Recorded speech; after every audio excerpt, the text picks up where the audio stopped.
we're getting to the meat part of the service.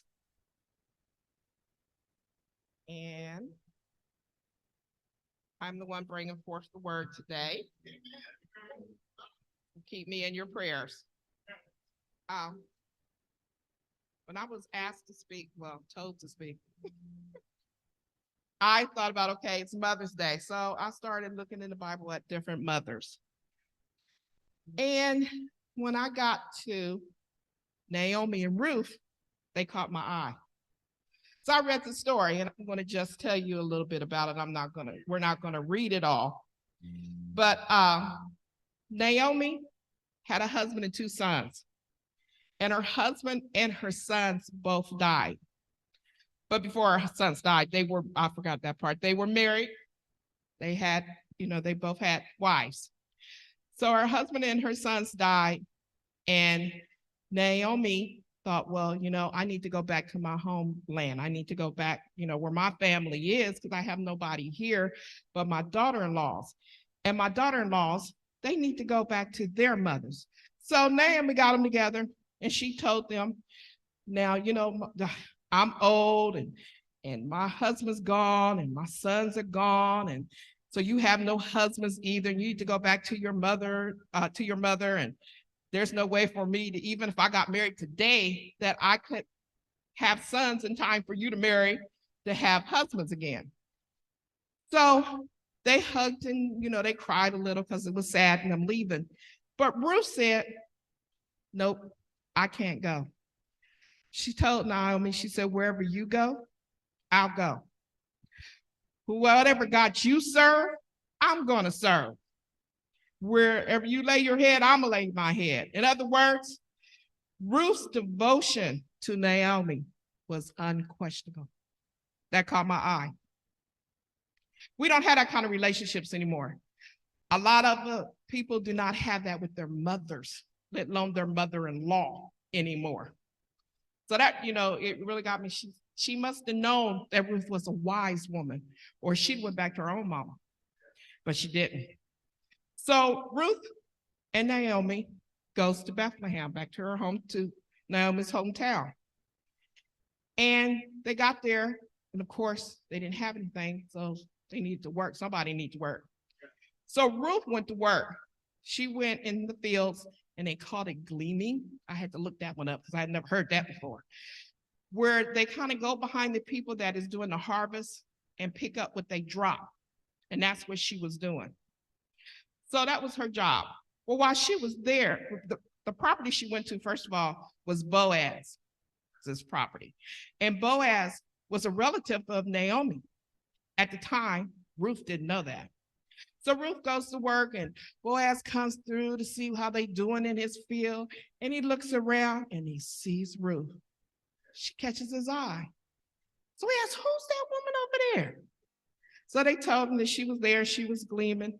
And he told his people, he said, you make sure that she's taken care of. Don't let nothing happen to her. And as you harvest, drop a little extra for her to pick up. Because he showed her favor, showing her favor. So in the process of all that, Boaz marries Ruth, and they take care of Naomi. So I thought about that, and I thought, okay, Janey, you enjoyed that story. You've heard it before, but you never got into it as much. So what did you get out of it? And what I got out of it is, God never forgets us. Regardless what we go through, where we are, what we've done, because some of us has done a lot, God never forgets us. And I thought about, we must help others in need. There's people that will walk past people and see a need and keep right on going, and they could feel it and it wouldn't even bother them. And that's what Ruth done with Naomi. She saw a need that she needed money, she needed to be fed. So that's why Ruth went to work. And she didn't want her to be alone. And we must expect God to come through for us. That sometimes is a hard thing for me. I know God can, but I sometimes be scared that he won't.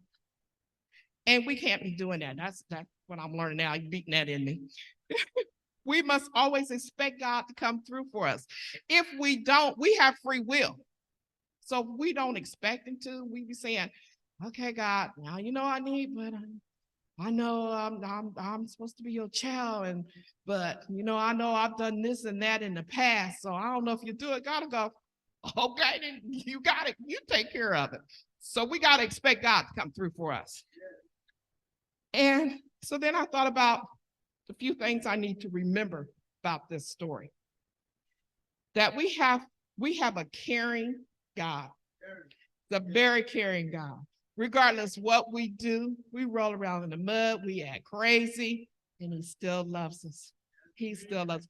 Some of us have turned our backs on God, and when we turn back around, right there, he is right there with his arms open saying, hey, what can I do for you?